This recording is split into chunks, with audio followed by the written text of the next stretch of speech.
Per un altro anno la Savino del Bene Scandicci può vantarsi del dominio sulla provincia fiorentina. La squadra scandicese ha infatti vinto 3-1 il derby di ritorno contro le cugine del Bisonte Firenze, bissando il successo da 3 punti ottenuto all'andata, quando però la squadra di Barbolini si impose per 3-0. Un risultato con cui si sarebbe potuto chiudere anche il match di ritorno, perché la Savino del Bene nelle prime 2 frazioni aveva imposto il suo dominio sul match. Con una Vasileva dominante, Scandicci si è infatti presa il primo set 25-14 e poi il secondo per 25-17.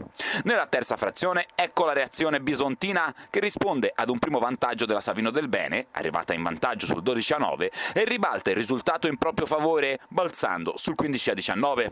Nel finale di set la Savino del Bene torna in scia e il Bisonte disinnesca 2 set point, ma non riesce ad impedire a Nuacalor e compagne di conquistare il terzo set per 24-26. Il match si è concluso nel quarto set, una pratica archiviata agilmente dalla Savino del Bene che, tornata a macinare punti, ha fatto suo il set per 25-12.